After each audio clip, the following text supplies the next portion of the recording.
Olá, gente! E aí, como é que vocês estão? Tudo bom? Espero que sim. Bom, hoje eu tô aqui para bater um papo com vocês sobre algo que Deus tem colocado no meu coração. Já tem um tempo para eu partilhar com vocês e hoje chegou o dia, chegou o momento. O tema do nosso vídeo é Autoridade Forjada pela Dor. É um testemunho pessoal da minha própria história para mostrar para vocês de onde que vem a minha real autoridade. Porque a autoridade, ela é constituída por 3 vertentes. A autoridade, ela é constituída pelo que a gente aprende, pelo conhecimento que a gente adquire através da teoria, de livros, da vivência, pela unção que Deus derrama na nossa vida e pela nossa própria vivência. E o que está acontecendo na internet ultimamente? Muitas pessoas querem ter autoridade só do que leu, só do que viu. E quer ensinar outras pessoas a superar um problema que ela nunca conseguiu superar. E isso não gera autoridade. Porque para ter uma autoridade forte e real, você precisa desses 3 âmbitos da autoridade. E aí eu vim compartilhar aqui com vocês, porque da minha autoridade teórica, vocês já sabem, né? Eu sou enfermeira psiquiátrica, sou terapeuta sistêmica, atuo também com outras práticas integrativas, enfim. Então, dentro da saúde mental e emocional, eu tenho todo esse arcabouço teórico aí para trabalhar. Da unção, veio como um chamado para a minha vida o ensino. Não foi algo que eu escolhi para a minha vida.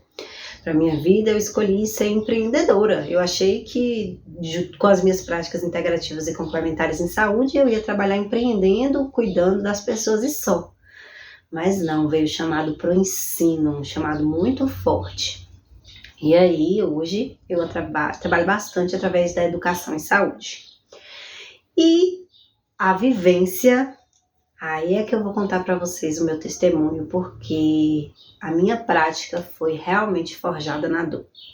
Quem me vê aqui hoje, né, com essa aparência estabilizada, estruturada, não tem noção do que eu vivi durante toda a minha vida.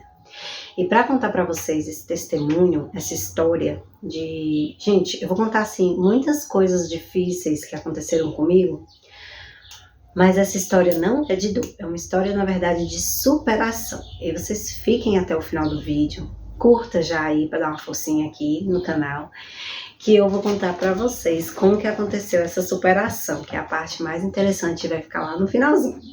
Então, é sobre uma história de superação. Mas para ter superação, tem que ter a dor. E a dor é uma professora. A dor, ela ensina como nenhum livro ensina. A prática, né? A vivência. Ela te mostra caminhos que você, ou você supera, ou você definha, de fato, né? E aí, para eu contar essa história, eu tenho que começar antes do meu nascimento. O que aconteceu? Minha mãe se envolveu com um homem que chegou na casa dela pedindo um café. E esse homem era casado. Ela não sabia, mas também acredito que no momento ela não se importava. E ela engravidou desse homem, e desde o ventre eu já fui rejeitada, né, gente? Porque imagine só, minha mãe já vivia em muita miséria, muita escassez, já tinha outros 5 filhos. Na verdade, ela tinha tido 6 filhos, 2 morreram e ficaram 4. E eu sou a 7ª filha. Então, imagine só, 4 crianças. Chega mais uma, num estado de miséria completa. Mas estava indo tudo bem. Apesar desse primeiro choque, essa primeira rejeição, ela aceitou a gravidez, ela levou em diante, ela disse sim para a minha vida. Acontece que quando ela estava grávida de 8 meses, o meu pai sofreu um acidente aqui na cidade. E nesse momento ele sumiu e ela foi buscar por ele, né? Foi procurar por ele na casa dos familiares e falaram para ela que ele morreu. Nesse momento ele não tinha morrido e eu só descobri isso agora, com 30 anos de idade. Ele não tinha morrido. Mas passou 6 meses, ele se mudou de cidade, foi para outro estado e lá ele sofreu um acidente e morreu. de fato. Então, quando eu tinha 6 meses de nascida, ele morreu. Só que aí, o que já era ali uma raiz de rejeição, de abandono, se concretizou na minha vida. Então, eu não tive afeto, eu não tive leite, eu não fui amamentada, eu não tive cuidado. Quem mais cuidava de mim era uma irmã que tinha 9 anos de idade. E aí eu sofri de hospitalismo, que é uma doença severa que crianças sofrem até 2 anos de idade por abandono afetivo. Eu fiquei raquítica, estava ali na beira da morte. Quando Deus começou a mover as coisas, meu avô adotivo se mudou para perto da casa da minha mãe de uma maneira muito improvável, me encontrou, começou a me alimentar com pedacinhos de pão para me manter viva, até convencer quem é minha mãe adotiva e meu pai adotivo a me adotarem, porque eu já estava para morrer, de fato. Então não tinha opção, ou minha mãe me doava ou eu ia morrer, como 2 outras já tinham morrido. E aí, como os menorzinhos que não conseguiam se cuidar muito bem, estavam nesse estado de vulnerabilidade, ela doou 2 irmãs e eu. Então ela doou 3 filhas. E ficou nessa época aí com 2. Os 2 maiorzinhos que já dava conta de se cuidar. Por quê? Porque durante o dia ela precisava sair para catar lixo. Então eu venho de uma linhagem de família que cata lixo. Minha avó catava lixo, minha mãe catava lixo para sobreviver, para comer. Catava coisas na rua, enfim. Quando conseguia um bico para limpar a casa de alguém, antigamente, né, as coisas eram bem difíceis, as pessoas não eram tão generosas e aí ela não se alimentava direito. Então ela estava ali sempre correndo atrás da sobrevivência e como que além de correr atrás da sobrevivência, lidar com a miséria, com a fome, ver os filhos passando fome, ela ainda ia ser aquela mãe presente, atenciosa, afetiva, amorosa. Incongruente, não tem como, né, gente? E aí assim foi.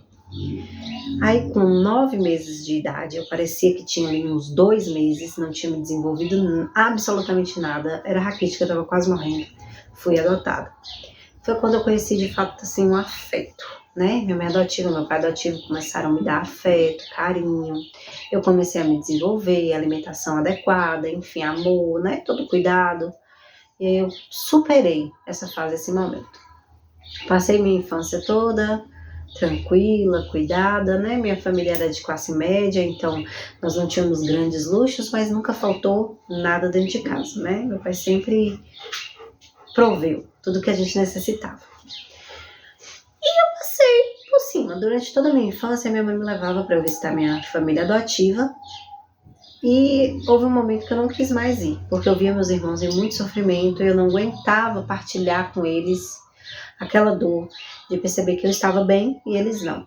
Eu não entendia, eu ainda não tinha capacidade cognitiva para colocar as coisas em ordem. Isso me fazia muito mal, então eu escolhi não ir. Com 12 anos de idade eu parei de ver minha mãe e fiquei sem vê-la por 15 anos, só com a minha família adotiva.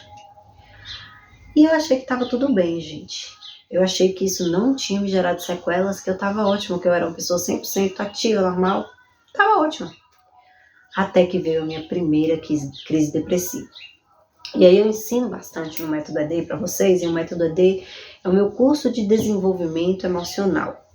Por quê? Porque as maiores sequelas que eu tive e tenho e lido até hoje são emocionais. E as sequelas emocionais, elas minam toda a nossa vida. Então, eu tive sequelas absurdas desse abandono afetivo lá na infância. E aí o que eu fazia? Eu me apegava a outras pessoas, aos namorados, a outras pessoas para suprir aquela necessidade de afeto que eu tinha. Só que quando o relacionamento terminava, era como se eu perdesse novamente o meu objeto de amor, a minha mãe.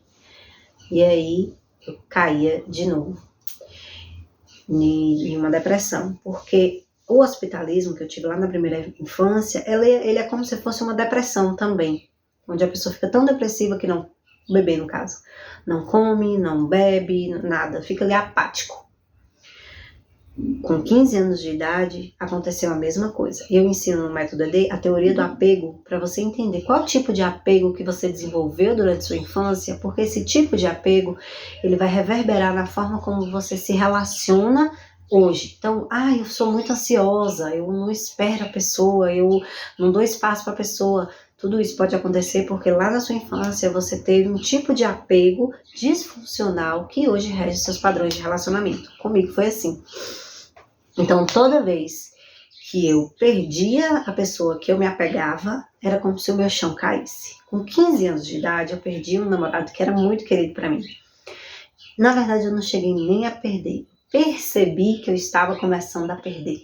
Ele estava se afastando, ele entrou na faculdade, né? Ele um pouco mais velho do que eu, ele tinha seus 17 anos. Eu tinha 15 na época. E ele entrou na faculdade, eu percebi ele se aproximando de novas pessoas, querendo ir para novos lugares, e eu percebi eu perdendo novamente. Entrei numa depressão profunda, profundíssima, um desespero, uma dor, gente, maior do que qualquer dor física.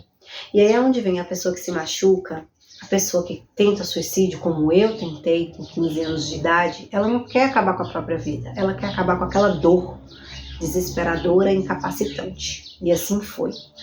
Eu queria acabar com aquela dor com 15 anos. Eu não soube pedir ajuda.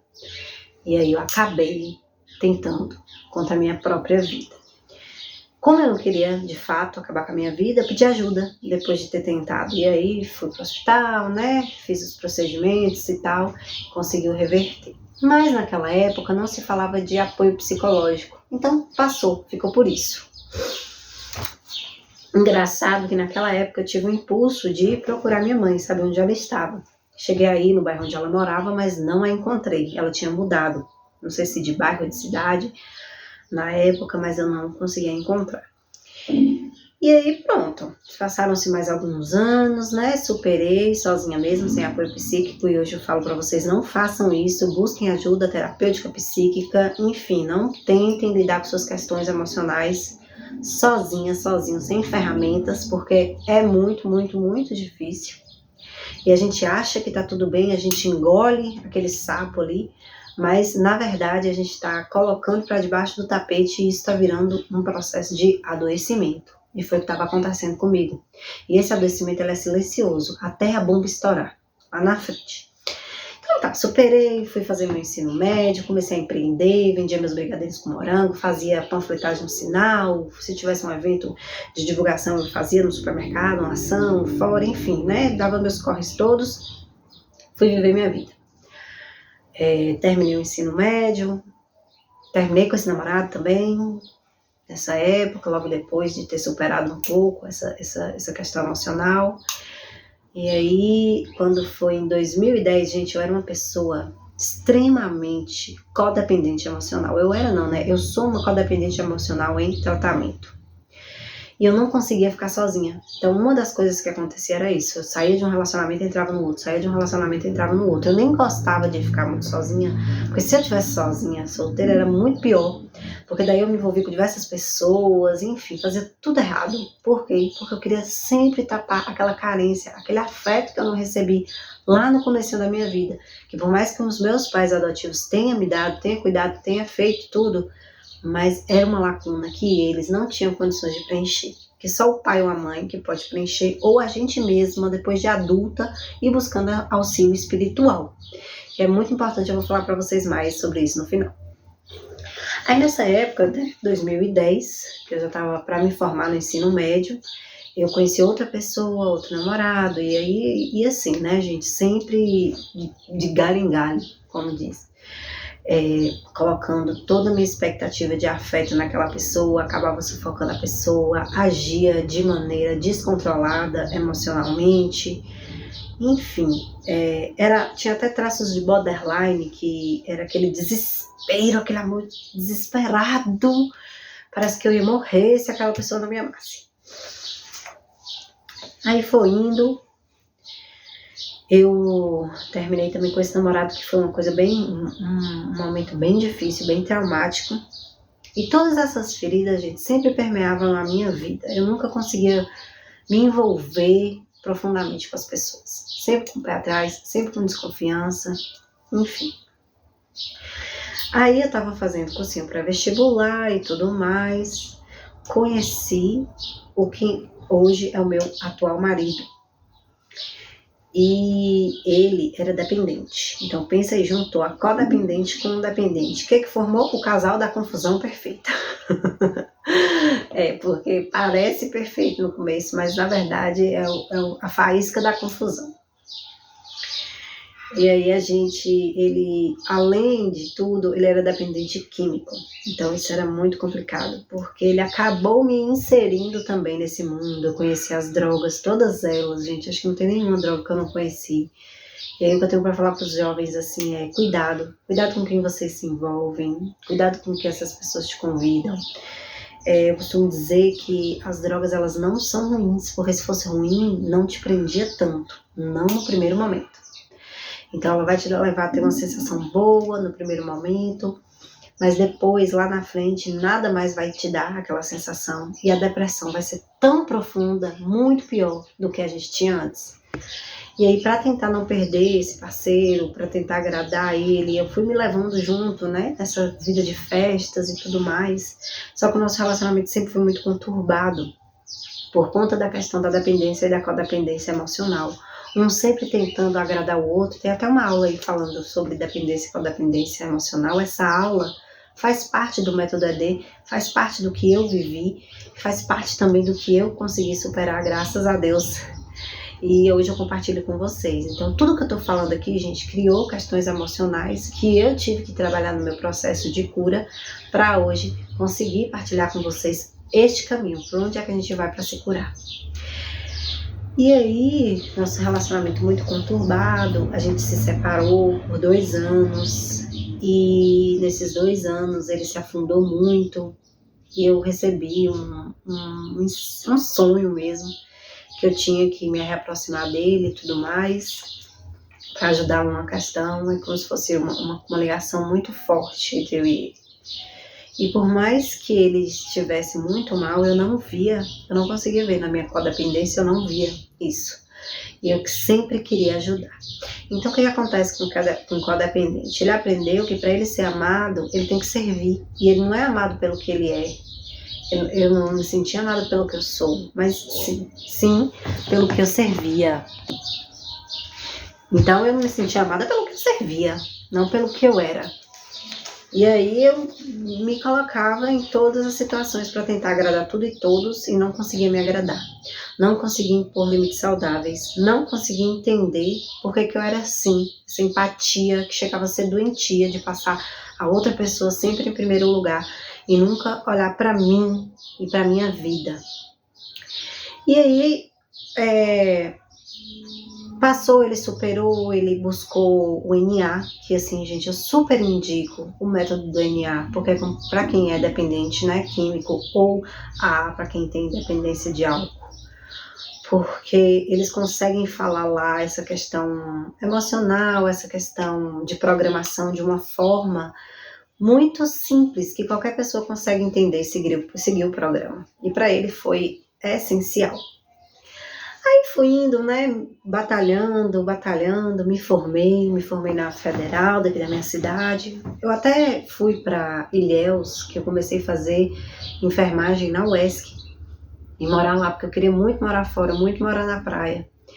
E aí eu consegui por um tempo, mas por causa da dependência dele, a gente não conseguiu ficar lá. Ele era muito dependente, e aqui na cidade ele tinha acesso às porcarias, como chama, né? E aí não deu. O padrasto dele morreu logo em seguida, e aí foi a desculpa certa que ele precisava para ficar aqui. Quando a gente veio, eu só fiquei 1 ano em Ilhéus, e aí eu passei na UFBA aqui e dei continuidade ao meu curso de enfermagem aqui. Foi bem na época que a gente se separou, porque ele se afundou muito. E a gente não salva ninguém, gente, por mais que a gente tente, por mais que a gente queira, por mais que a gente, como codependente, quer ser a salvadora do outro, a gente não salva ninguém. Só se salva quem quer ser salvo. Então, depois de todo esse processo, eu já estava para me formar, e a gente voltou em 2017. Eu falei assim, agora a gente ou casa ou então separa de vez, porque já chega dessa palhaçada de vai e volta, porque o relacionamento todinho foi assim. E aí eu me formei em setembro de 2018. E aí em junho de 2018 a gente se casou. Então eu casei, passou 2 meses e eu me formei.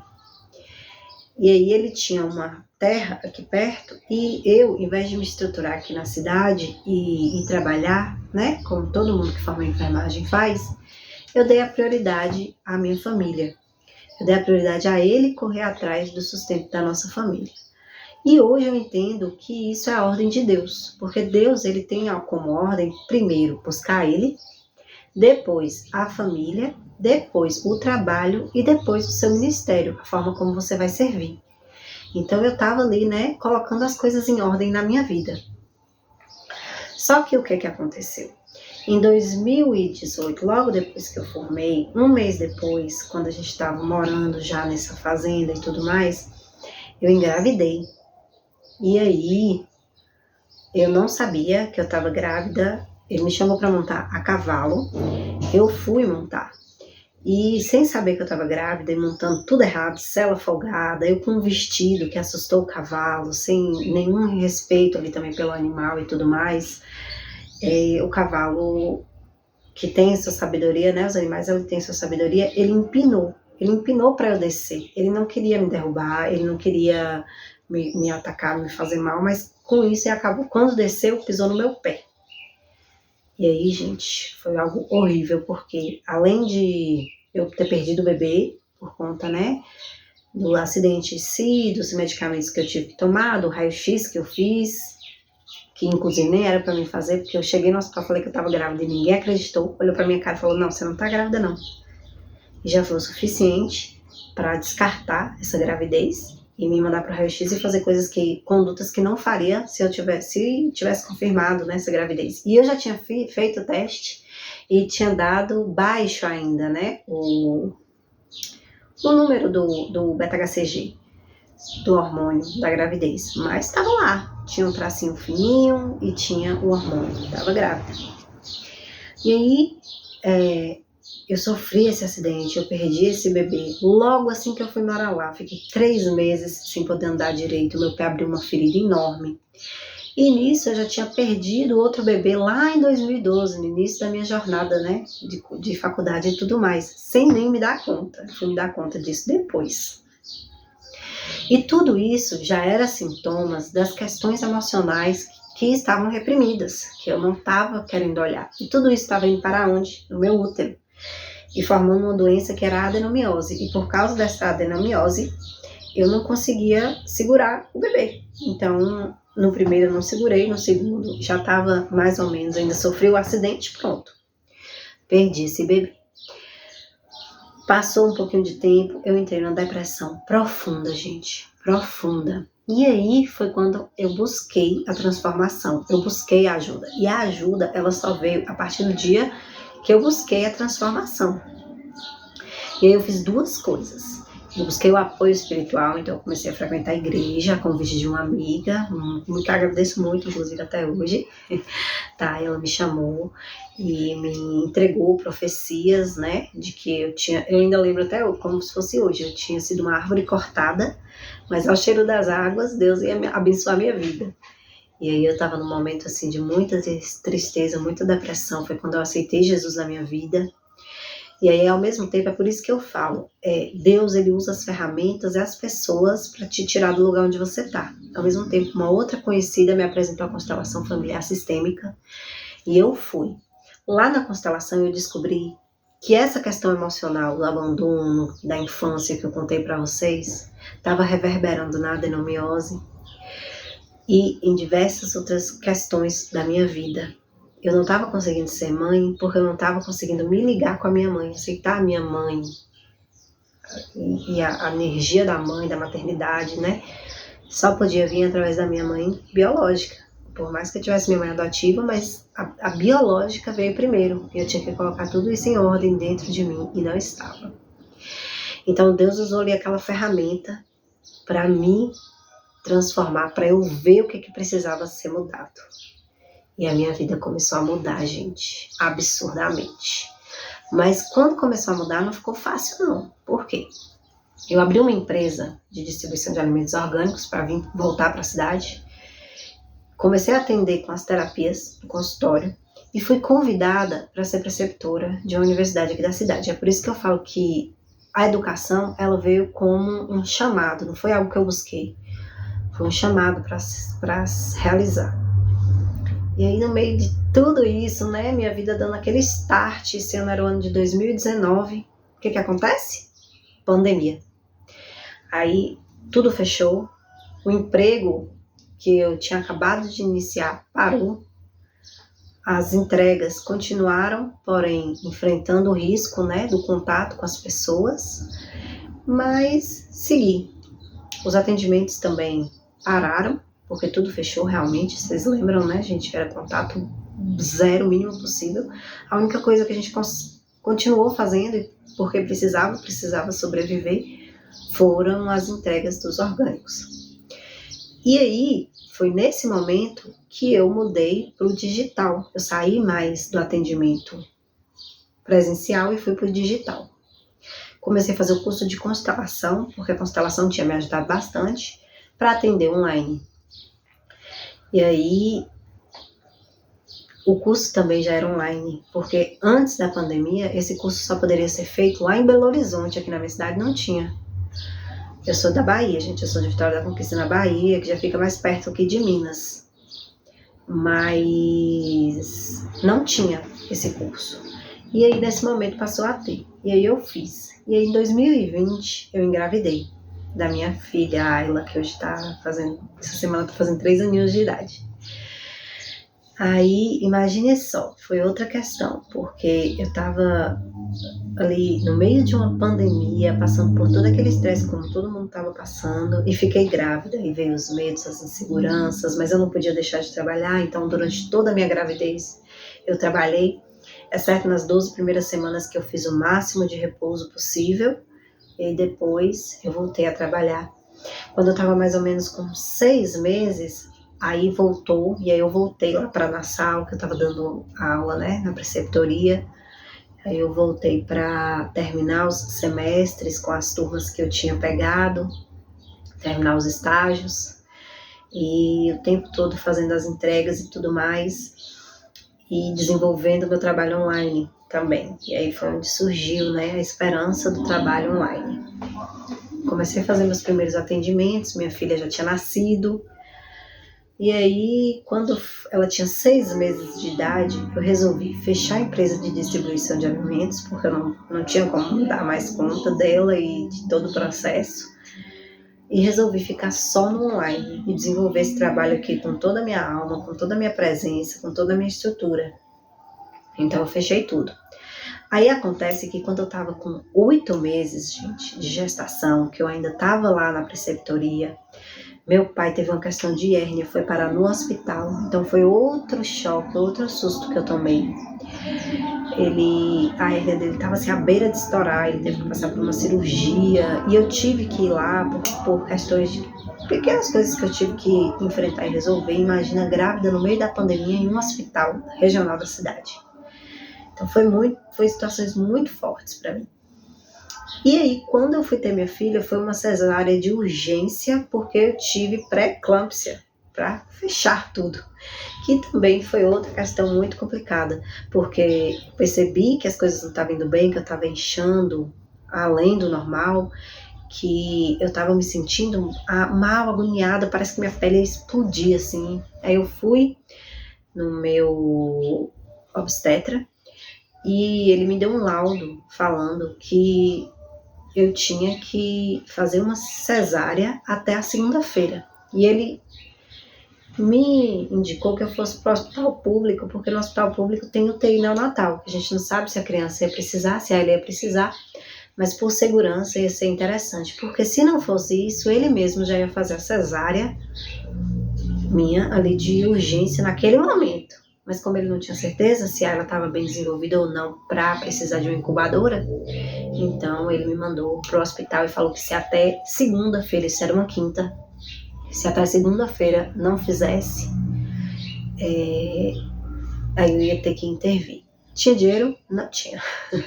E eu tinha acabado de ver o depoimento de uma mulher daqui da cidade que falou que fez a cesárea no hospital particular daqui e que tinha recebido uma conta de R$50 mil. E que ela estava desesperada sem saber o que ia fazer e processando o hospital porque ela achou absurda aquela conta e tudo mais. Eu falei, meu Deus do céu, eu não tenho 50 mil na minha mão para mim fazer essa cirurgia para tirar minha filha. E aí, oração, né, gente? Oração, peguei com Deus. Aí ela já foi filha de uma promessa, né? Aí ela foi prometida, foi ungida no meu ventre, depois que nasceu também. Mas eu entreguei nas mãos de Deus mesmo. E na sexta-feira eu fui pro hospital, os médicos falaram que estava tudo bem, que não estava acontecendo nada. No sábado eu fui pro hospital novamente, os médicos falaram que estava tudo bem, que eu podia ir para casa e voltar com 7 dias, e o meu quadro descompensando. Lá no hospital não estava fazendo um exame muito necessário para saber se realmente eu estava entrando em quadro de pré-eclâmpsia tardia ou não. Eu fiz um particular no domingo de manhã e levei, aí eles perceberam que realmente estava descompensando. E quando foi no domingo, exatamente 6 horas da tarde, fizeram minha cesárea de urgência, gente. E se não fosse assim, Deus intervindo, eu sinceramente nem sei como é que ia ser, porque aí na segunda a gente ia ter que dar um jeito. E aí Deus, como é que Deus usa as pessoas? Ele botou lá uma menina que fazia cursinho comigo na época lá de 2010. Ela me reconheceu, eu não a reconheci. E aí eu abri o jogo para ela, falei para ela assim, tudo que estava acontecendo, como que era uma história, que eu também descobri, né, muito através da constelação familiar sistêmica, e que tinha esse risco genético, que eu já estava com o laudo do médico de que estava descompensando, que não estava bem, porque ele tinha feito uma ultrassom e tinha visto, e que eu precisava de ajuda, porque senão ia ter consequências, e aí o que a gente ia fazer com as consequências? Quando eles observaram e juntaram tudo ali, e aí fizeram lá, o chefe da cirurgia veio e fez minha cesárea. E aí, ufa, passou, né, esse momento. Só que o que aconteceu? Depois disso, eu desenvolvi um transtorno de ansiedade generalizada. Por muito tempo eu fiquei sem nem sair de casa, muito ansiosa, muito estressada, um cansaço extremo. E eu achava que tudo isso era da maternidade. Até me vi um insight de entender que não, que era sequela de todos esses eventos traumáticos que eu tinha passado nos últimos 4 anos, gente. Foi 4 anos assim, de batalha mesmo. E aí desenvolvi esse transtorno que só agora, depois de praticamente 3 anos, que minha filha já vai fazer 3 anos, que as coisas estão voltando para o lugar. Mas aí nesse processo, né, sempre buscando muito a Deus e me aproximando cada vez mais de Jesus, e Ele me chamando, né, para o caminho que Ele tinha para mim, que é esse caminho realmente da educação. Aí trabalhando através do online, atendendo pessoas, unindo com esse meu chamado, eu desenvolvi o Método ED, que é esse programa de desenvolvimento emocional, onde você vai trabalhar o autoconhecimento primeiro, para você entender seu tipo de apego, suas feridas emocionais, o que aconteceu com você na sua infância, o que aconteceu com você relacionado a seu pai, sua mãe, seus cuidadores, que podem trazer sequelas para a sua vida, junto com a terapia comunitária integrativa, que é uma terapia em grupo, onde a gente trabalha com as práticas integrativas e complementares em saúde para ir transformando esses traumas para você conseguir se livrar dessas questões emocionais, dessas sequelas emocionais, porque elas existem. E eu percebi tudo isso na prática. E aí, falar aqui, né, uma pausinha rapidinho para falar para vocês, né, o que vocês aprendem no Método ED. No curso, na parte gravada, vocês aprendem sobre as emoções, os sentimentos, sobre como reconhecer suas emoções. Você só vai entender como ter clareza emocional, entender o que você está enfrentando, por que você está enfrentando. Você vai entender sobre a química, a bioquímica das emoções, um pouquinho sobre a mente, consciente e inconsciente, as faculdades mentais, as rotas neuronais que são formadas a partir de nossas experiências, as crenças. A gente vai aprender como reprogramar nossas rotas, como transformar nossas crenças. A verdade sobre Deus, então eu falo muito sobre espiritualidade, porque o integrativo é isso, né, gente? É corpo, mente e espírito. E quando a gente fala mente, a gente fala alma, né? Emoções também. Então é a mente consciente junto com a parte emocional. Tudo isso a gente aborda. Então a gente aborda o que é trauma, o que são os gatilhos emocionais, os tipos de apego, reação de luta e fuga, feridas emocionais, técnicas de autocuidado para você aprender a se cuidar e melhorar a sua autoestima, o seu amor próprio, a sua resiliência. Você vai aprender técnicas com as práticas integrativas e complementares em saúde para trazer para o seu autocuidado no dia a dia. Como mudar os hábitos, estratégias para lidar com o estresse e a ansiedade, como desenvolver a sua gestão emocional para não ter mais conflitos nos seus relacionamentos, sejam eles pessoais, de trabalho, enfim. gerenciamentos de conflitos, como impor limites saudáveis, como fazer um detox emocionais e quais os valores e virtudes que a gente precisa desenvolver para ter um relacionamento saudável. Então, olha como que só essa parte gravada já é muita coisa, né? Como desenvolver sua autoestima e assim, essa parte é necessária porque a gente só consegue lidar muito bem com as pessoas e com o que aconteceu com a gente quando, primeiro, a gente se conhece e depois, quando a gente conhece o outro. E a gente consegue criar estratégias, né, para poder lidar. Então, lá você vai aprender a usar a imaginação criativa para transformar o seu estado emocional, o seu estado de pensamento, para sair desse lugar negativo. E tudo que eu ensino lá, gente, foi coisas que eu mesma utilizei na minha vida para me transformar. Porque para quem vem de uma história como a minha, hoje, ter conseguido, né, tudo que eu já consegui manter minha família, consegui me formar, consegui atender as pessoas, enfim, já é muita coisa, não é esperado que aconteça todas essas coisas, né, porque as sequelas são reais e você pode conversar com todo mundo que é adotivo, tem muitas consequências na vida adulta. Mas sim, é possível superar, não importa qual foi a sua história, não importa qual foi a sua dor, é possível mudar, é possível fazer diferente. E aí, trilhando esse caminho, eu me aproximei mais, hoje eu já me batizei, já me firmei dentro do processo de educação em saúde, e eu já atendo, né, através do próprio método ED, coletivamente, e também individualmente, através da terapia, tudo online. Aqui em Conquista eu atendo ainda algumas pessoas presenciais, mas o foco do meu trabalho hoje é online. E eu tenho certeza que dentro desse processo educacional, de educação em saúde, eu estou apenas começando a minha jornada, mais coisas virão e eu vou trazer para vocês aqui. Mas hoje eu já me sinto uma vencedora, porque ter superado tudo isso, inclusive o transtorno de ansiedade generalizado, e a gente aprende essas técnicas justamente para superar essas questões. Foi fundamental na minha jornada, para eu conseguir sair das crises de ansiedade extrema, do medo. Gente, era um medo que eu estava enfrentando e sem saber o porquê, tudo por conta desses traumas que aconteceram. Então, sim, as questões difíceis que a gente passa na nossa vida geram sequelas e a gente precisa olhar para isso, para poder não ficar refém desses traumas e dessas condições que acontecem. Então, como as pessoas dizem, não importa o que aconteceu com você, o que importa é o que você faz com isso.